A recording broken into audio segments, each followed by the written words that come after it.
Welcome back, Stasa23 here, back again with some knife therapy. And before I get started, if you like knife content and you're not already, think about hitting that subscribe button. And if you like my videos, give them a big thumbs up so I know you're enjoying them. If you don't, thumbs down will work too. Let's get started. Today we have the CJRB Crag.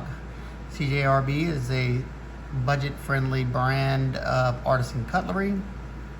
And I decided to pick up the Crag this variant because it had their new locking mechanism, which is called the Recoil lock. That's what you see up here. They did this exact variant in a liner lock. I got this one to do some mod work on, and I enjoyed it as a budget beater.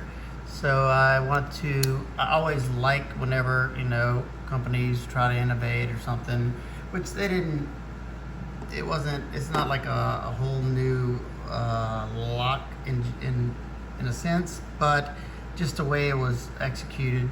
So I definitely wanted to check that out. And this knife comes in at $38. That's a nice budget offering, in my opinion.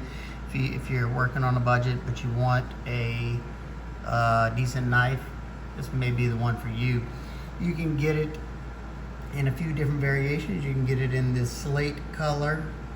It's like a bluish gray. You can get it in black G10, green G10, and a carbon fiber G10 laminate. This is probably a medium to large size EDC knife. You have a total length of 8 inches long, blade length of 3.4 inches, and a grip area from here to the back right here of 3 3/4 inches. Close width in the pocket from here to here at the widest part is 1.55 inches. Your thickness in the pocket from here to here is right at ½ inch, so right at your average. Your blade stock thickness is 0.12, so pretty chunky. And the thickness behind the edge is I measured it all the way through, and it's around 20 thousandths all the way through. So that's about the same thickness as a Spyderco Paramilitary 2. Alrighty, let's take a closer look at this Crag. You have a cleaver-shaped blade. I'm not usually a cleaver person, but something about this one kind of, stuck out to me. Being that it didn't stick up really high in the handle like some of them do. You have a nice stone wash finish, a high flat grind. You have their maker's mark right here, CJRB, and some deep lettering. Flip it over on this side, you have the serial number right there, and your blade steel, which is D2 and made in China. You have a nice attractive swedge up top. In my opinion, a good executed swedge makes a knife look more expensive or more elegant, in my opinion, because whenever they don't, it just looks like a plain cheap knife in my eyes.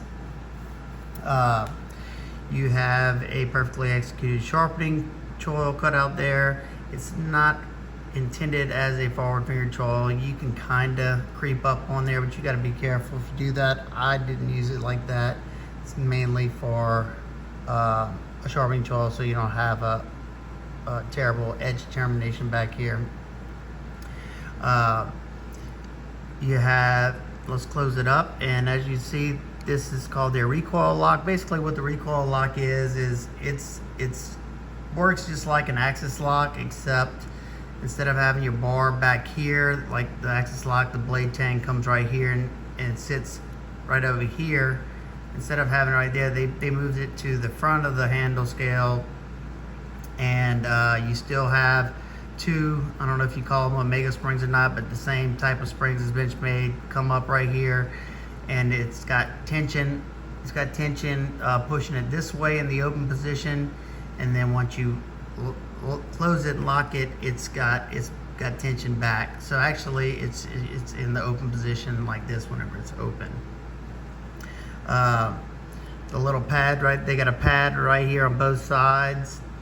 that have some jimping on there. You can either grab it from both sides and pull it back and close it, or you can do it with one finger. Unlike, you know, kind of Benchmade's, whenever you do it, the bar wants to kind of can itself. You can do it sometimes, but it's not always the easiest. And then if you don't want to do it the side, you can put your finger on the top right here and pull back.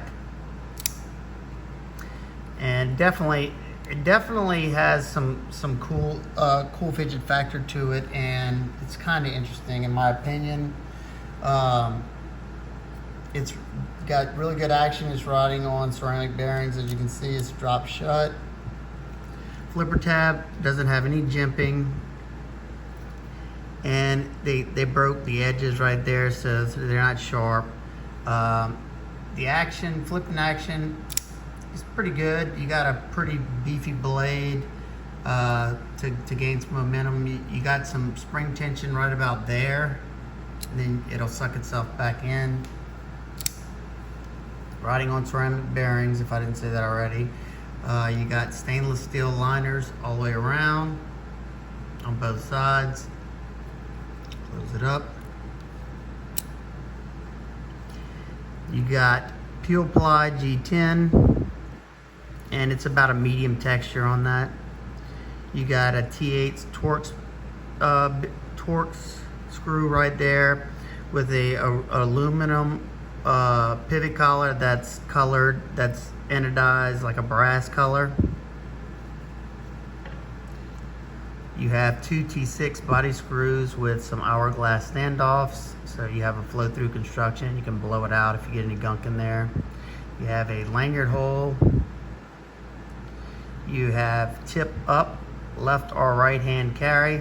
It's tapped for both sides, and this is totally ambidextrous knife, so it makes sense to put pike clip on this side. You deep carry pocket clip, good retention. The screws have been countersunk. Let's see what it looks like in the pocket. How deep does it go?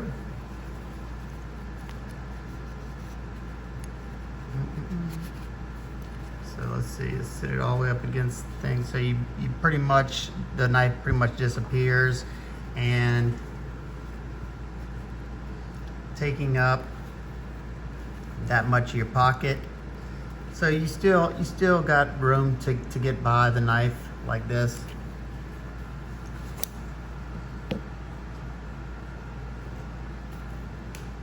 In the closed position, you cannot come in contact with that blade. It sits deep enough.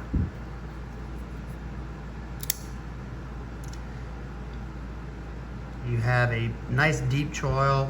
Ergonomics, I find them to be pretty nice, and in this saber grip like this, you're not coming in contact with that at all. You can choke back, but I don't see. At first, I was kind of worried that, you know, if I was holding like this and pulling through, that I would pull that lock like that and disengage it. But my finger sits over that, and I did a good bit of cutting with this thing, and I wasn't able to disengage it. I did wear gloves just in case. So I guess it just depends on where your thumb falls, or if you intentionally put your thumb right there, maybe you could do that because you can pull it back. But that's another, you know, closing method. Just let that flipper tab fall on your finger, and then close it the rest of the way after you get your fingers out of the way.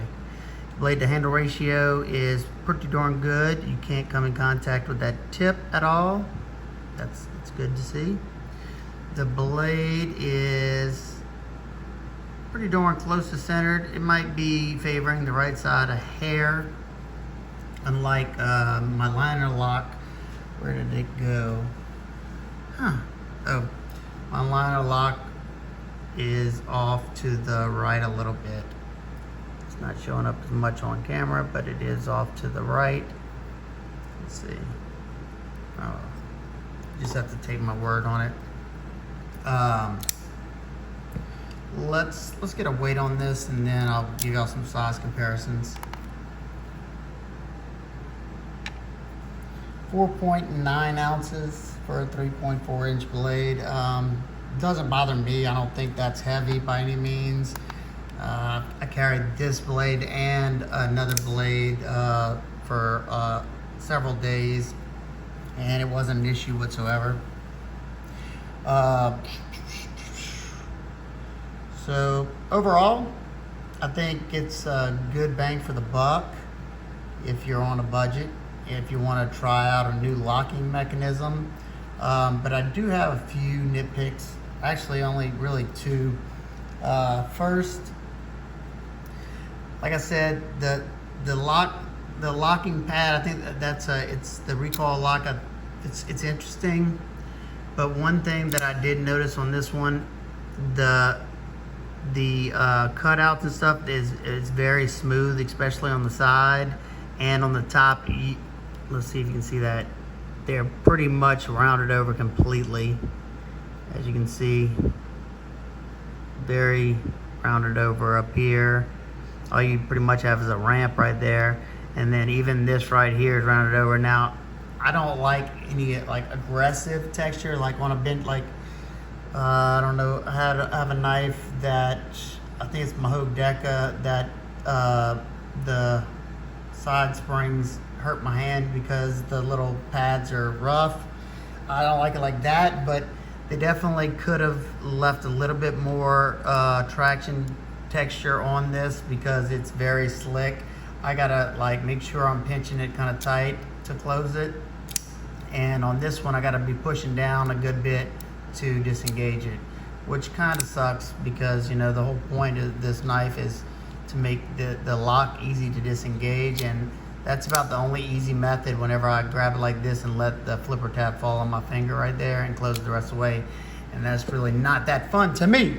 So I think, you know, they shouldn't smooth this out as much as they did, and should leave a little bit more texture on there, and I think this thing would be super fidget, a super fidget knife. And one other thing, and this is just, you know, something that I noticed, that, you know, it's a pretty big blade. Like I said, it's not heavy, but there's absolutely no internal milling, and you got some decently thick stainless liners. If they would have did some internal milling, this thing would have been nice and lightweight. Let's see where well, they did do a good job of balancing it. It is in that choil area, in the front of that choil. But like I said, it would have been even nicer. It would have cost more though to put some internal milling. So I want to know, how do y'all feel about that? Would y'all have rather it, instead of $38, this knife be $48 and have internal milling? I don't know if that would have been the price, but, you know, I'm just kind of thinking about some of the other knives out there in D2. I don't know. And one more nitpick that I had, I noticed whenever I had it in the pocket and I was reaching in for something, that the edges on these liners, they hadn't knocked the edges off, and they're not like sharp to where I'm gonna cut myself, but they are, you know, sharp enough to where it's uncomfortable when I'm putting my hand down in the pocket. So that's an easy fix for me, but it would be something nice. And you can also see the finish is really rough. You can see the like chattering mark right there, and I don't know if you can see it here, but there's like all kinds of scratches on this piece right here. Now I'm sure it could just be from this sliding on it, and then the G10 fitment is not great. You can see it, like, you know, sitting proud right here. But, you know, those are like very mild nitpicks, especially at the $38 price point. For $38, you know, for what you're getting, I don't think I think it's a good value. I forgot to show y'all some size comparisons just in case the numbers didn't translate for you.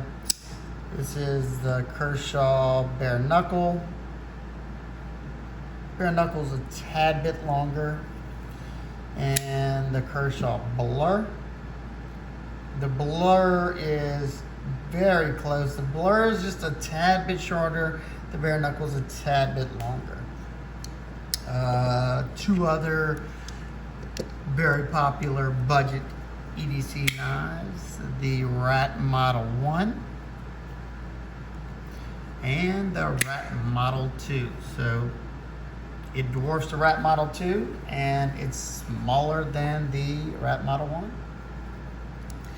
And two more quick comparisons and then I'll wrap it up. Got the Cold Steel American Lawman. Those two, that's probably the best size comparison in all dimensions. And then the Best Tech Kendo. Kendo is a little bit longer, but the Lawman is got, you know, a wide handle just like this one.